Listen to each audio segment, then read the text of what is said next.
Hi, guys. Welcome back to another episode of the Passive Income Revolution podcast. So, today we're going to chat about the future.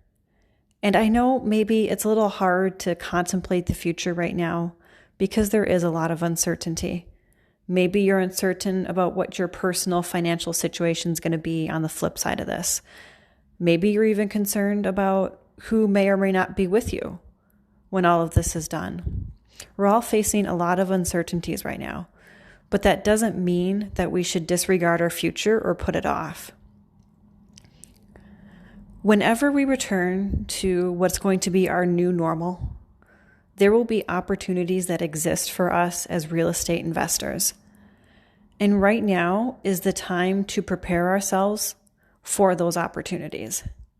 Now, it might sound a little crass, but I'm not trying to be disrespectful in any way of the situation.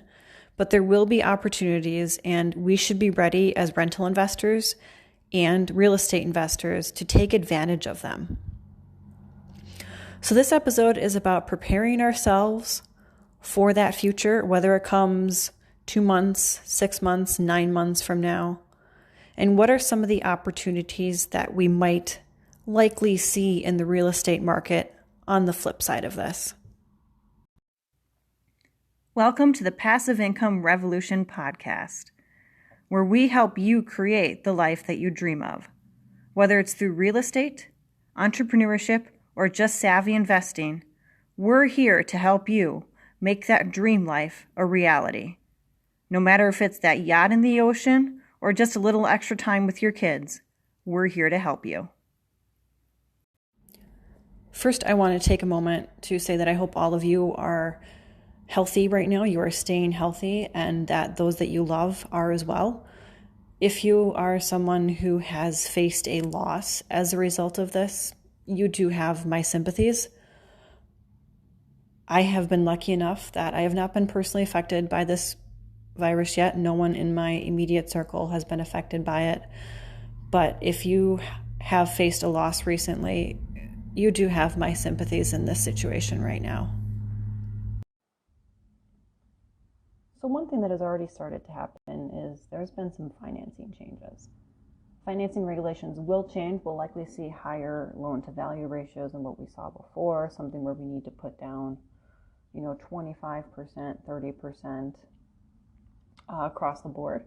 Chase actually just announced some changes to their mortgage program. They indicate they're temporary, but they said that for new mortgage customers, they would have to have a credit score of at least 700 and be required to have a down payment equal to 20% of the home's value.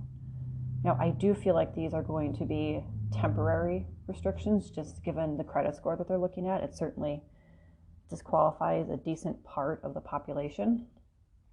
But this is a general indication of how the banks are going to try and do things to stem their exposure, because many of them have been more exposed than they thought they ever would be as a result of this COVID-19. One area that we've already begun to see changes is the financing industry. So Chase announced today that, or actually a couple days ago now, I think, that they are making changes to their new mortgage program. So anyone applying for a new mortgage through Chase will need a credit score of at least 700, and they'll be required to pay a down payment of about 20% or more. Now, Chase is indicating this is temporary. I believe there's probably a certain portion of this that is temporary. When you look at the credit score of needing at least 700, that disqualifies a large chunk of the population. So I believe that's going to be the temporary part of this. But I do think in general, we're going to see a tightening of the requirements to get mortgages. So we'll be more likely to see loan to value ratios of 70-30, 75-25. That's going to become more of the norm. So if you're someone who already had difficulty in getting traditional financing for a mortgage, you're likely going to have a little bit more difficult coming out on the flip side of this. But this doesn't mean that you can't do real estate deals. One of the things you can start doing right now is thinking about, in your sphere of people your sphere of influence, try and figure out who you might be able to partner with to make a deal.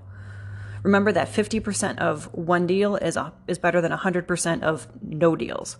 So even if you are splitting it 50-50 or 60-40, depending on what the other person's bringing to the table, Remember that that's still better than sitting on the sidelines and not closing on anything. You'll also maybe want to start researching some seller financing options. Figure out how these deals are structured, what the best way to negotiate them is, and what the likelihood is to find them and where to find them. Seller financing has been something that you usually haven't seen on MLS deals, but I think what we're going to see is if these mortgage requirements stay, like if what Chase is doing becomes the norm, I think we're going to see a resurgence of seller financing, which means you're also going to start to see it on the MLS, because as single family homeowners or just anyone looking to sell, and maybe the market's a little oversaturated at the moment, they're going to be more willing to do whatever it takes to sell that property. So they'll be more willing to maybe entertain an idea of seller financing or something along those lines, just so that they can relieve themselves of that property.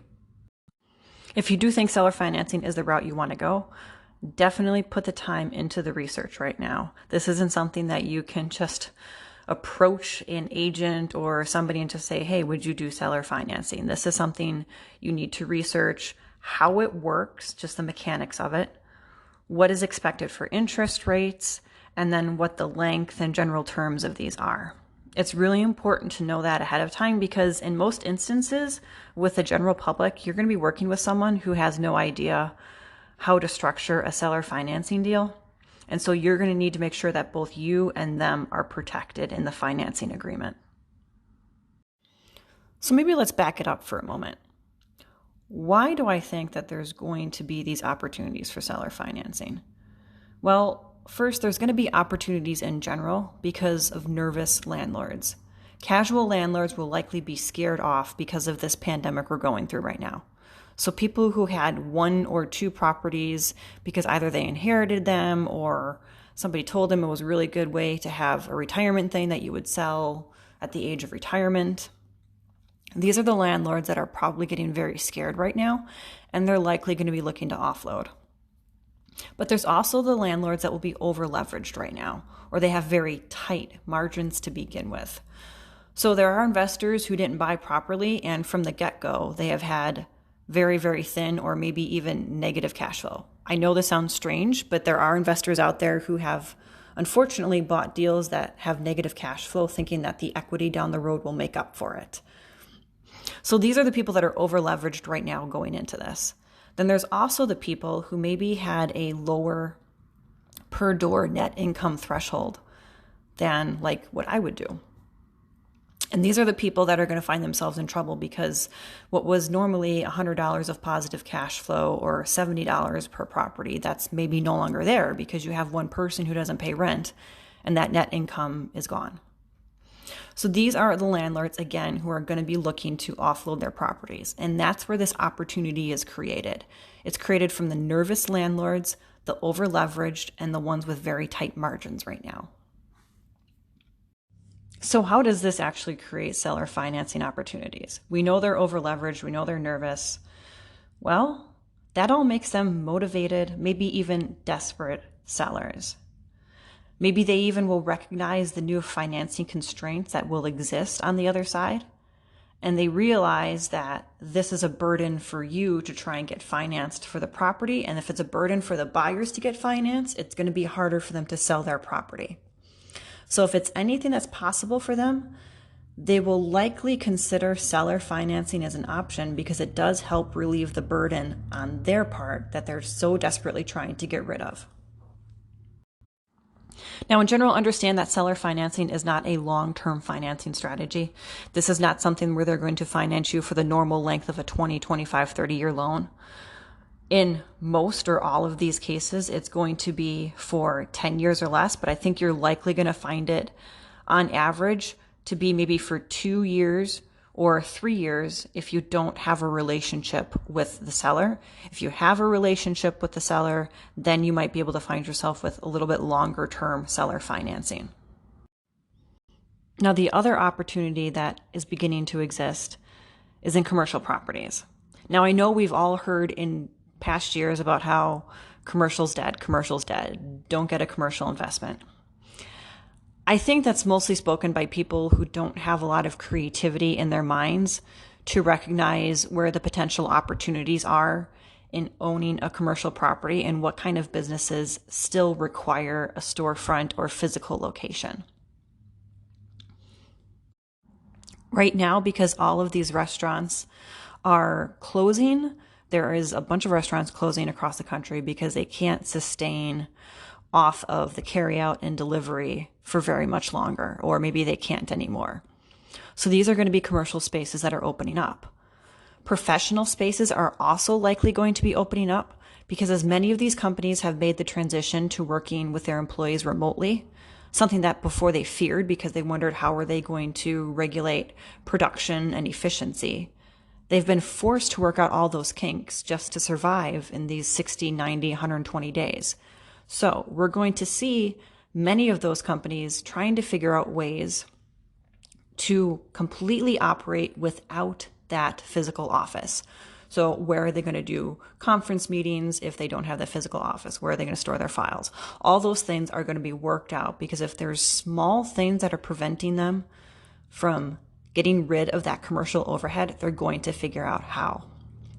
And anything other than how you're going to actually get your employees to be efficient and productive while working remotely is really a small consideration in the whole entire factor. So these professional companies will likely be looking to get out of their leases the next opportunity that it presents itself. And so we're going to have some vacancies there and maybe even some commercial properties for sale as well. And I think generally there might be some opportunity with retail spaces, but I'm not sure. I'm not fully convinced on that yet because I think retail, as long as they can make the pivot to doing more maybe online sales or maybe over the phone orders, they're probably more likely to survive than I think a restaurant at this point. But I could be wrong on that because people are of course flooding to Amazon and Target when they normally may have gone to a local clothing store to get someone a birthday gift or something. So I could be completely wrong on that. But there will still be a little bit of opportunity in the retail spaces as well as that demand is decreased as a result of this. Now I'm talking about all this decreased demand. So where exactly is the opportunity here? Well, the opportunity exists because there is still segments of companies that will need a physical location. If we look at the entertainment industry, there's a whole bunch of opportunities right now that are popping up for people to build entertainment centers. And yes, right now those are definitely severely hit because those aren't open right now due to likely crowd restrictions.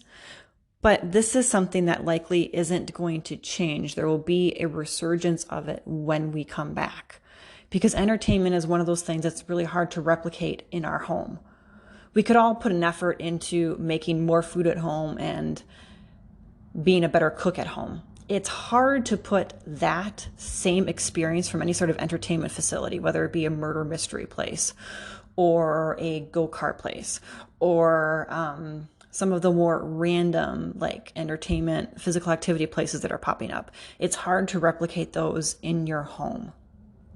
So down the road, there's definitely going to be an opportunity because I think we're going to see some pivots to that. Some of the people that maybe owned a restaurant before or a retail, if they're just passionate about being an entrepreneur, they could likely make a pivot into the entertainment segment and they would still need a commercial building for that. And let's not forget to talk about the fact if you're in one of the states that hasn't yet legalized medical marijuana, or even recreational marijuana, there's some definite opportunity there because dispensaries definitely need a storefront to be competitive, sort of generally okay with the public. This is something that people aren't going to necessarily go onto a website and buy. They're going to want to go and actually look at the product or whatever you do when you buy this, because I gotta admit, never have. It's not legal in Wisconsin yet, so I've never even stepped foot in a dispensary. So, but I'm sure there's, generally things you do in person with it before you make your purchase. So that's going to be an industry that if you aren't in one of those states, or maybe it just passed recently, there's going to be an increased demand for commercial space for dispensaries. So there's definitely opportunities out there. Now, if you're thinking, hey, maybe I want to open a dispensary when this happens, or I've always wanted to do an entertainment venue, This will be your opportunity to buy your commercial space. Now, if you're going to buy your commercial space, there's a couple things to remember. First off, you want it to be mixed use. Mixed use means that there's both residential and commercial. So you want to have residential either above, which is what it typically is, or maybe it's behind it, beside it, wherever, but have it be residential and commercial mixed. Second, the other thing you want to remember is you want to be sure that the rents in the mixed use can pay the mortgage. So you want the rents from the residential to pay the mortgage, and you want to not have to rely on the commercial portion of it, whether it be one or two segments of it, to pay the mortgage. Reason for this is because obviously you're going to use one of them or both of them, depending on what your business is, for your business. To be sure you aren't requiring your business to perform or put extra burden on your business, make it so that the residential units are covering your mortgage. The only way to really truly be successful with any business in the long run, with a storefront or anything that requires a physical space, is to be the owner of that physical space. Be the landlord, be the person who owns that building. And the best and better way to do it is, again, to have the mixed use on there. So start paying attention to some of the commercial properties that maybe have for lease. And if there's mixed use, there's residential above it, then continue to keep an eye on that and see when maybe it becomes available.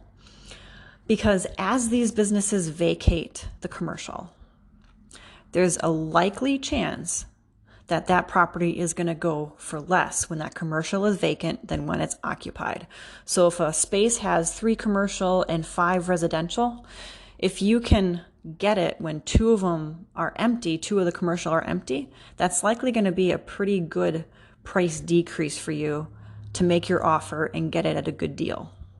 So now that we've talked about what it might look like on the outside and what the opportunities are that are going to exist, what are we going to do right now in the remainder of this time where we're maybe not fully quarantined, but we're not doing as much outside the home? Because even once our safer at home, stay-at-home orders are lifted, we're not going to jump right back into what was our normal lives, because it's not like the virus is magically going away when that ban is lifted. So during this time, you want to first build out your network. If you're someone who knows you're going to want to buy a commercial property, or you're going to want to do some sort of partnership, build out your network, start forging those relationships, identify those people, and really truly build those relationships right now and start the conversation of what they're thinking in regards to real estate on the flip side of this. Other thing is, if you're thinking about trying to take advantage of seller financing, start researching seller financing, the different types, how to structure it. Take a look and find a couple different seller financing agreements that you can find on the internet. Read through a couple different versions. Get an idea for clauses that you like, clauses that you don't like. Get a general idea of how you'd like to structure a seller financing deal. And then also start looking at what are some of the formats that exist out there for presenting your seller financing. Presenting seller financing isn't just going up to them and saying, hey, would you mind financing this property for me while I buy it from you? There's things that go into it, like creating a CV for yourself, creating a snapshot of seller financing, creating a table in regards to how payments are distributed, and it goes on and on. So there's a decent amount of work that you still have to do to be able to present a seller financing deal. And this is the time to start researching all of that and getting into those. Now, the other thing that you can start doing right now is just doubling down on your real estate education. Start experimenting with podcasts, listening to different podcasts, watching different YouTube videos. Not everyone has all the answers. So I know my podcast doesn't have all the answers for you. There are other podcasts that you can listen to that will have something that speaks to you at that moment, and that's great. And I'm a person who I don't like to experiment with podcasts in the car or during my commute. So I prefer to do it like when I am doing dishes or something, just to get an idea of whether I'm going to like this one. So now's the time to sample podcasts if you're that type of person. because I don't want to sample it while I'm on the road. Then I have to change it if it really annoys me. And I'm like, oh my gosh, this is like ear bleeding awful. So it takes some time right now to figure out different podcasts, different YouTubers that you would want to watch for gaining real estate education. And then, of course, as always, there's the opportunity to read books. So there's plenty of book lists out there as far as what books are fantastic to read right now. I'm going to put one up over on my Instagram at passive INCREV. Passive INCREV. Over on Instagram, I'm going to post one later on this week, so I'll have my to-read list up there. And these are all books that I have read. And then later on the week, I'll give you a clue of what are some of the books on my list for real estate that I haven't read yet. So now's the time to double down and get ourselves ready for the massive amount of opportunities that we're going to find on the flip side of this. So figure out what your plan is to get ready for the new normal, because the new normal is really, once it finally happens for us, is going to be amazing. Hey guys, welcome back to the Passive Income Revolution podcast. So today I am really excited about today's episode. It's an episode about productivity, and this is a topic that I love researching. I love watching YouTube videos, reading articles, and getting everyone else's impression about what makes them more productive.